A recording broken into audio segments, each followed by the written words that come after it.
The black waitress had spent years working double shifts at a small diner, earning just enough to get by, but she never let exhaustion dull her kindness. So when she saw a frail boy in a wheelchair shivering in the rain outside, she didn't hesitate. Gave him food, and made him feel safe. Across the street, a billionaire was watching their every move. That billionaire was the boy's father, and her simple act of kindness was about to open doors she never imagined possible. The rain came down in relentless sheets, drumming against the pavement of Lexington Avenue, turning the cracked sidewalk into a slick, uneven mess. Streetlights flickered, their dim glow barely illuminating the worn-down buildings that lined the street. It was late, past 11, and the diner was supposed to be closing. But Jade Mitchell had never been the type to turn someone away, not when they needed help, not when the world had already done enough to kick them down. She was wiping down the counter, her chestnut-brown skin damp with sweat after a grueling 12-hour shift, when she noticed the small figure outside, a boy hunched over in a battered wheelchair, his dark hair plastered to his forehead, a tattered coat barely shielding him from the cold. He was sitting just beyond the neon Lexington Diner sign, hands gripping a frayed blanket that did nothing against the chill. Jade frowned, setting her rag down. She pushed open the diner door, shivering as the wind hit her. Hey, sweetie," she called gently, crouching beside him. "What are you doing out here all alone?" The boy flinched at first, then looked up, his blue eyes wide, uncertain, searching. "I'm waiting for my dad," he mumbled, his voice barely audible over the rain. Jade glanced up and down the street, no one, just the dim glow of a pawn shop cash for gold sign flickering across the road. The sound of tires hissing against wet asphalt. "Where is he?" she pressed, concern creeping into her voice. The boy shrugged, pulling the blanket tighter around himself. Jade exhaled, biting her lip. She'd seen too many nights like this. Too many kids left waiting for someone who wasn't coming. "Well, you can't stay out here, not in this mess," she offered a warm smile. "Come inside with me, okay? It's warm, and I've got something special for you." The boy hesitated for a second, but then slowly he nodded. Jade gently took hold of the wheelchair's handles and pushed him inside the diner. The warmth hit them immediately, the scent of buttered toast and burnt coffee wrapping around them like a blanket. She led him to a booth near the radiator, draping a fresh towel over his shoulders before crouching to meet his eyes. "I'm Jade," she said, flashing another grin. "What's your name, sweetheart?" The boy sniffed, his fingers curling around the edge of the blanket. Jade nodded approvingly. "That's a strong name. You hungry?" He nodded hesitantly. Jade didn't wait for him to say more. She was already moving toward the kitchen, pulling out a fresh loaf of sourdough, slicing it with practiced ease. A few minutes later, she set a steaming plate in front of him, grilled cheese, golden and crisp, with a bowl of tomato soup on the side, her go-to comfort meal. The one her grandmother used to make when the nights were too long and the world felt too cruel. "This one's on me," she said, tucking a napkin into his lap.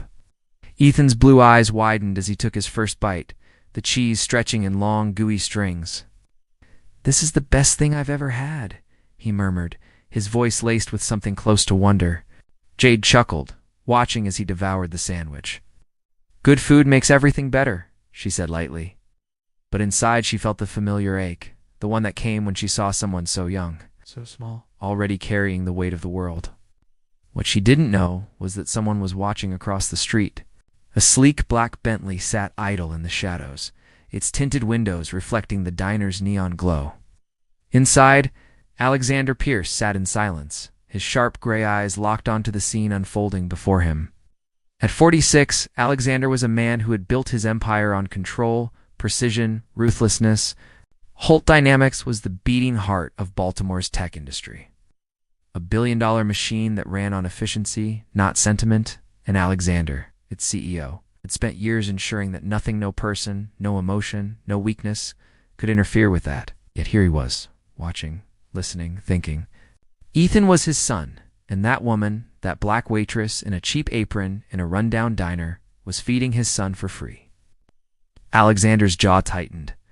He had been delayed on a call, an emergency with his investors in Japan, and had told Ethan to wait by the diner for just a few minutes. He reached for his phone, dialing quickly.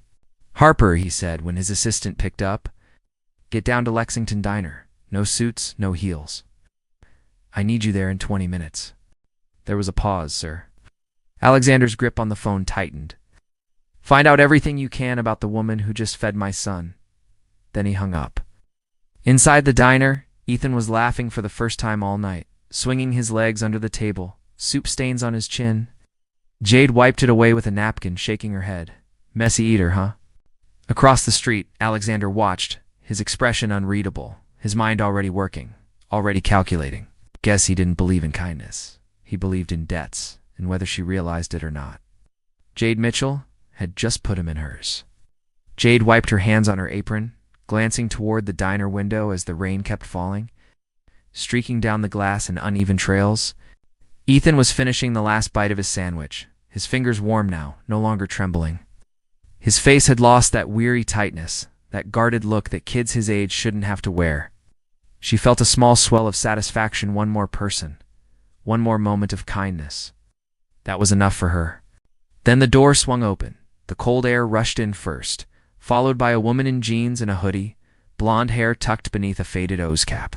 She was out of place in the diner, not because of what she wore, but because of the way she carried herself. Sharp, calculated, assessing everything in a single glance. Jade had worked in this business long enough to recognize someone who wasn't here for the coffee. The woman's gaze landed on Ethan immediately. She softened her expression, crouching beside the boy. Hey, champ, time to go, she said lightly, though something about her tone was off too smooth, too rehearsed. Ethan frowned, wiping his mouth with the napkin Jade had given him. But I haven't finished my milk. The woman Harper, though Jade didn't know her name, yet tilted her head with a practiced smile. You can take it with you. Your ride's waiting. Jade's instincts flared. She'd seen too many people dismissed, erased, shuffled off without a second thought. Too many moments where someone like her wasn't expected to ask questions, but she always did. She folded her arms, studying the woman carefully. You know him? The woman's smile didn't falter, but her posture shifted, a subtle tightening of the shoulders, the barest flicker of hesitation. Yeah, she said smoothly. I'm his aunt. Jade didn't blink. She turned to Ethan. Is that true, sweetheart? Ethan hesitated, just a second too long. Harper's jaw tightened. Jade had grown up in a world where hesitation could mean everything. She knew what fear looked like, what power could do when it moved in silence. She also knew that this woman wasn't Ethan's aunt. She crouched beside him, meeting his uncertain eyes. You good, baby? She asked, voice softer now, like a shield. You want to go with her? Ethan looked between them. His fingers clenched the napkin, tiny knuckles going white. She's here for my dad, he mumbled. Guess I have to. Jade didn't move. Her gut screamed at her to push further, to demand more, to make sure this kid was actually safe. But she had been here before. A black woman pressing too hard. Asking too many questions, getting the wrong kind of attention. Still, she wouldn't send him away empty-handed. She walked to the counter, grabbed a chocolate chip cookie wrapped in wax paper, and slid it into Ethan's hand. For the road, she said. His small fingers curled around it, and for the first time that night he grinned. Thanks, Jade. You're the best. Jade forced a smile, but something in her chest pulled tight. She watched as Harper wheeled Ethan toward the door, the quiet tension between them thick enough to cut. Then, just before stepping out into the rain, Harper glanced back. She didn't say anything. She just looked. And Jade recognized it for what it was. A warning. Across the street, the Bentley's headlights flashed as Harper approached. The rear door swung open before she could knock, and Ramon stepped out. His broad figure framed by the glow of the diner's neon sign. The moment Ethan was safely inside, buckled in the back seat, Ramon turned to Harper. Well, Harper exhaled, pushing back her hood. She's sharp, she admitted. Didn't buy the aunt story, so almost called me out on it. Alexander's expression didn't change, but she let him go. She didn't have a choice, Harper said pointedly. Do you know how it is? A black woman making a scene, she would have been the one in trouble, not me. Alexander's jaw twitched, but he said nothing. Harper folded her arms. Just not like the others, Alexander. He already knew that. He had seen it the moment Jade stepped into the rain without hesitation, the way she had spoken to Ethan, like he mattered, not like he was an inconvenience. He had watched people bend, flatter, manipulate for his money, but she hadn't even known it was his son, and she had helped anyway. That made her dangerous. He opened the car door, sliding inside. His voice was low. I want everything on her. Name, address, background. He fastened his seatbelt, staring straight ahead. I want it on my desk by morning. Harper hesitated, just a beat too long. Sir, by morning, she exhaled, then nodded. Understood. The Bentley pulled away from the curb, the diner growing smaller in the rearview mirror. But Alexander wasn't thinking about the city lights or the traffic ahead. He was thinking about Jade Mitchell and the debt he owed her. Jade trudged home that night, her sneakers soaked from the rain, the chill settling deep into her bones. The diner's measly tips weighed lightly in her pocket, barely enough to cover rent, let alone groceries. But the memory of Ethan's grin stayed with her still. Something about the encounter gnawed at her, that unease creeping beneath her skin. She had seen it before, that forced, polished smile on the woman's face, the way Ethan hesitated before answering. That wasn't just any stranger picking up a kid. That was someone who knew exactly what they were doing. She climbed the stairs to her one-bedroom apartment on West Fayette Street, where the heat barely worked, and the walls were thin enough to hear her neighbor's TV blare 2 doors down. The second she shut the door behind her, she leaned against it, rubbing a hand down her face. She had learned a long time ago not to get involved in things that weren't her business, but this felt different. This felt wrong. Before she could shake the feeling, a knock sounded at the door. Jade stiffened. No one came by at this hour. She peered through the peephole, and her stomach flipped. A man stood on the other side, tall, broad-shouldered, dressed in an expensive black coat that looked like it cost more than her entire rent. His face was sharp, his gray eyes cold and assessing, like he had already taken her apart in his mind before she even opened the door. She didn't open it.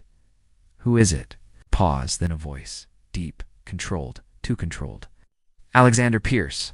That name meant nothing to her. What do you want? She asked, keeping her hand on the lock. Another pause. To talk. Jade's gut screamed hell no, but curiosity won out. Slowly, she unlatched the door and opened it just enough to see his face clearly.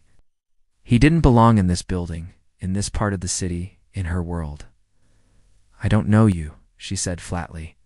His expression didn't change. No, but you know my son. Jade's pulse skipped. She studied him carefully now, the way his presence filled the tiny doorway, the way his coat was still damp from the rain, but his shoes were spotless. This was money, power, the kind that could break people without ever lifting a hand. Grip tightened on the doorframe. Ethan, she said slowly, you're his father. His nod was barely perceptible.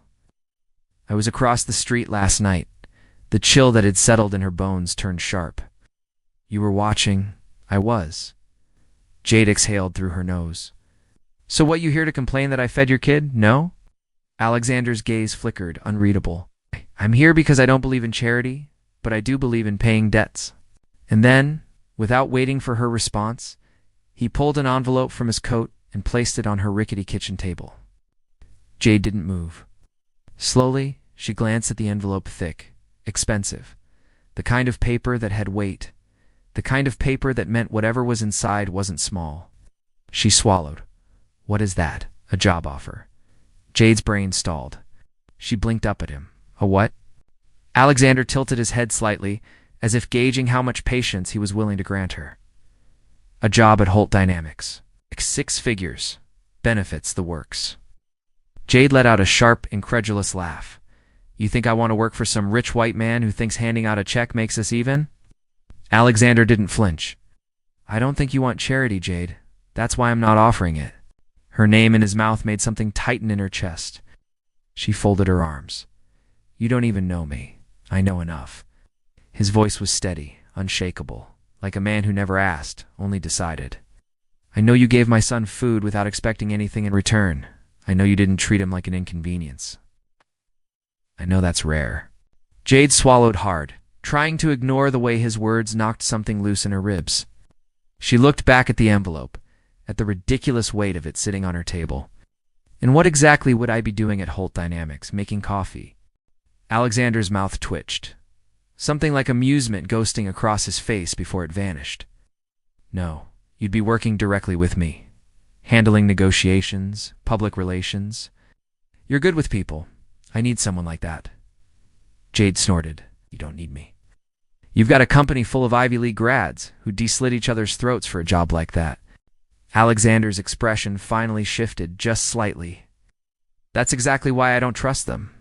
Silence stretched between them, heavy, waiting. Jade could feel the weight of his offer pressing against her, curling around the edges of her pride, her exhaustion, her stubborn refusal to be bought. But 6 figures. 6 figures meant no more late rent, no more living paycheck to paycheck. No more nights wondering how she'll de-stretch her last $20. Her mother's voice echoed in her head. Never owe these people anything, baby. You know they don't give without taking. Her jaw clenched. Why me? Alexander held her gaze, and for the first time, something in his eyes flickered. Because you saw my son, he said, voice lower now, like it almost cost him something to say. Not my money, not my name. You saw him? Jade's throat tightened. She looked at the envelope one last time, then slowly she picked it up. I'll think about it, she murmured. Alexander studied her for a long moment, then gave a curt nod. Good. And then, without another word, he turned and left. Jade stood there long after the door shut, the weight of the envelope in her hands feeling heavier than it should, because she already knew she wasn't just thinking about it. She was going to say yes. The first day at Holt Dynamics felt like stepping into another world, a world where everything gleamed too bright, where money smelled like freshly polished marble, and the air was thick with power. Jade walked into the towering glass building in a department store blazer and thrifted heels, feeling every pair of eyes snap toward her the moment she crossed the lobby. It wasn't the kind of attention she was used to. It wasn't curiosity, it was evaluation, calculation, judgment. She kept her head high, shoulders squared. She had worked in places where people underestimated her before. She knew how to hold her ground. Alexander was waiting in his office, a sprawling, sleek space with floor-to-ceiling windows overlooking the city.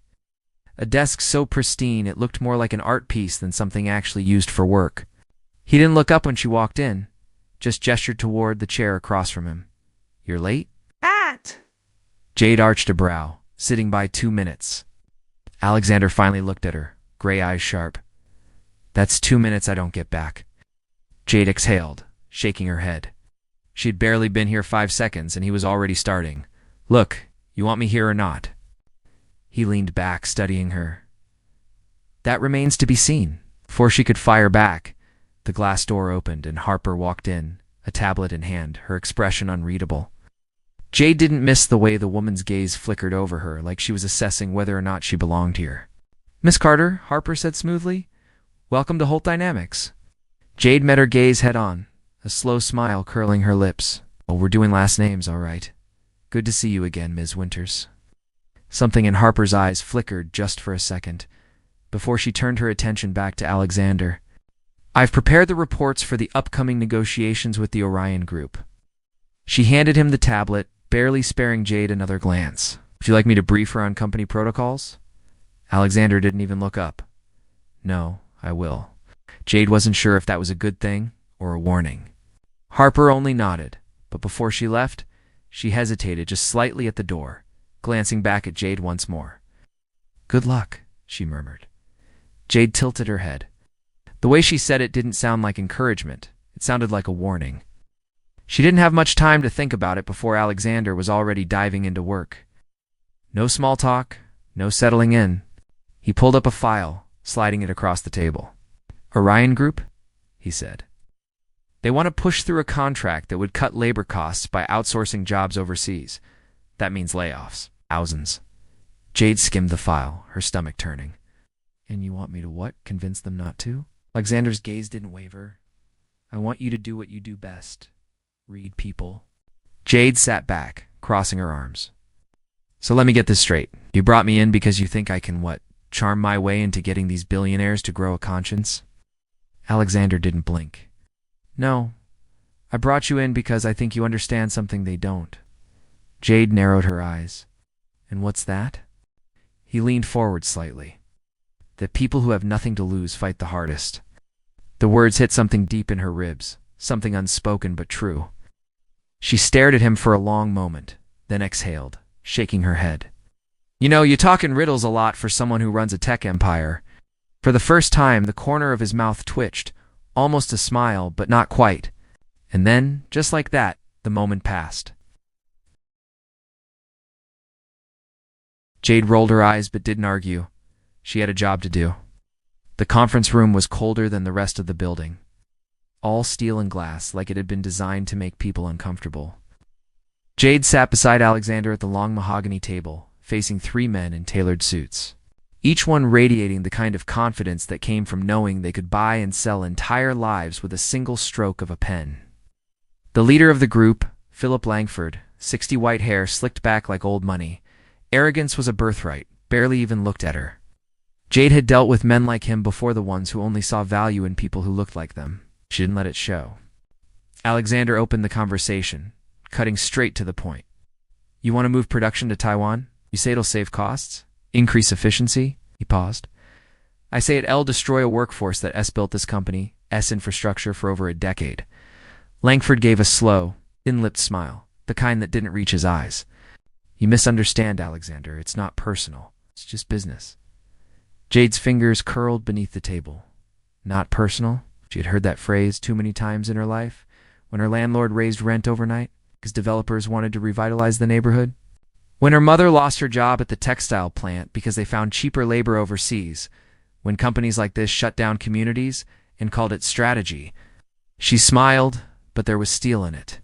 Funny, she said, tilting her head, because it's always just business until it's your job on the line. Langford's eyes snapped to her for the first time. Alexander didn't interrupt. He just watched. Langford exhaled sharply through his nose like he had better things to do than entertain the help. And you are? Jade didn't blink. Jade Mitchell, Holt Dynamics. He gave her a once-over, and she saw the exact moment he dismissed her. She didn't care. She'd have been underestimated before. Langford leaned back in his chair, waving a hand. Look, sweetheart, I get it. You think we're the villains here, but this is about numbers. It's about what makes the most sense. Sweetheart. Jade's jaw locked. She leaned forward, matching his posture. All right, she said coolly. Let's talk numbers. She slid a document across the table. This is a breakdown of what happens when you offshore production. Sure, you cut costs at first, but in 3 years, when labor demands rise, your new manufacturing hub gets expensive. Oh.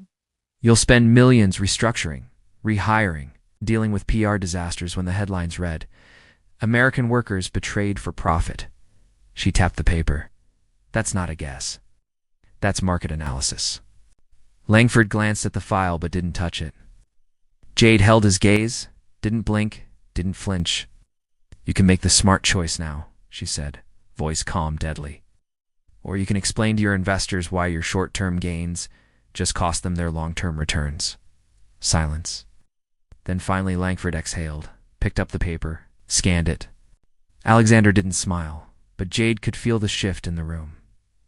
She had just changed the game. Langford set the document down, his expression unreadable. We'll revisit the proposal. Alexander nodded. See that you do. Eck. The meeting ended shortly after. As Langford and his associates left, Jade felt the weight of Alexander's gaze on her. She turned to him. Well, Alexander studied her for a long moment, then said, I knew I hired you for a reason. Jade smirked. Damn right you did. And for the first time since she walked into Holt Dynamics, she felt like she belonged. 2 months in, Jade had found her rhythm at Holt Dynamics, or at least she thought she had. She had learned how to navigate the halls of power, how to stand her ground in a world that barely acknowledged her existence. She had faced down Philip Langford and walked out victorious. She had proved to Alexander and to herself that she wasn't just here as a symbolic gesture, a corporate pet project. She was here because she belonged. But victories at the top were short-lived, because now the company was in trouble. Jade was in trouble, and someone had just set her up to take the fall. She had just come back from a client meeting when Harper caught her in the hallway. We have a problem, she said, her tone sharp, urgent. Jade frowned. Define problem? Harper didn't answer. She just handed Jade a printed email. Jade's stomach sank the second she saw the contents. It was a company report, classified financial data. It had been leaked to the press, and the email forwarding it had Jade's name on it. The words blurred. The air in the room shifted, turned dense, heavy. She forced herself to breathe. This isn't mine. I know, Harper said. But someone wants it to be. Jade's pulse thrummed in her ears. She had been in enough situations like this to know how fast they spiraled. A black woman in a powerful white space didn't get the benefit of the doubt. She didn't get to be innocent until proven guilty. She was guilty the second they said she was. She gripped the paper, scanning it again. "Who else has seen this?" Alexander Harper said. "And the board." Her breath hitched. The board. She had barely clawed her way into this company, and now they were about to rip her out. Alexander's office was colder than usual, or maybe it was just the way he was looking at her. His hands were clasped on his desk, his expression unreadable, but his eyes those sharp. Gray eyes were studying her, weighing her. Jade felt something clench in her chest. "Tell me I wasn't wrong," he said, low controlled. Jade slammed the email onto his desk. "This isn't me." Alexander didn't look at the paper. He didn't need to. "I want to believe that," he said, voice steady, "but this is a serious leak. Jade. Millions in exposure, stock drops, investigations. You understand how bad this is?" Jade leaned forward, hands planted on his desk. "I understand perfectly. I also understand that whoever did this knows exactly what they're doing. I was the easy target, right? The outsider? A black woman with too much confidence? Who's going to believe me over some executive who's been here for 10 years? Alexander didn't flinch, but he didn't disagree either. The silence stretched too long. Jade's nails dug into her palms. "Do you think I did this?" Alexander held her gaze. No, the breath she had been holding finally released. But he continued, "The board does." Jade swore under her breath, pacing. She could feel the noose tightening. "So what happens now?" she asked, forcing the words out. Alexander exhaled, rubbing a hand over his jaw. "We find the real leak." Jade froze. "We, not you. Not me." "We," for the first time since she walked in, the ice in her chest cracked. Alexander stood, slipping his suit jacket back on. "Harper is already running a trace on the email source, but it was routed through an external server. Someone covered their tracks well." He met her gaze. "We'll have to be smarter." Jade crossed her arms, leveling him with a look. "And what if we don't find them in time? What if the board decides to cut me loose?" Alexander's jaw tightened. "Then we make them regret it." Alexander Pierce was not the kind of man who made promises, but for the first time she believed him. And whoever had set her up, they were about to find out exactly what kind of fight they had just started. The truth unraveled faster than they expected. Jade and Harper worked through the night, combing through server logs, tracing digital breadcrumbs. Whoever had framed her had been careful, but not careful enough. The leak had been routed through a secondary account, one tied to Eric Rowe, a senior executive with 10 years at Holt Dynamics and a reputation for keeping his hands clean while letting others do his dirty work. By morning, they had enough evidence to bury him. Jade stormed into the boardroom before they could summon her like a criminal. The air was thick with tension, dozens of polished, powerful men in tailored suits staring her down like she was already gone. Alexander sat at the head of the table, unreadable. Miss Carter, one of the board members, an older man with a thin-lipped smirk, gestured to the empty seat across from them. "I assume you know why you're here?" Jade didn't sit. She never planned to. "I do," she said, voice steady. "I assume you all know you're about to make a very expensive mistake." Flicker of amusement crossed Alexander's face, but he didn't interfere. "Miss Carter," the board member started, but she cut him off. "I was an easy target, right?" she said, pacing. "The new hire. The outsider. The one you could pin this on and sweep under the rug." She stopped, placing a thick folder on the table. "Except you picked the wrong one." She slid the folder toward them. Silence stretched as they skimmed the documents, their expressions shifting from dismissive to something closer to alarm. Eric Rowe sat 2 seats down, his face paling by the second.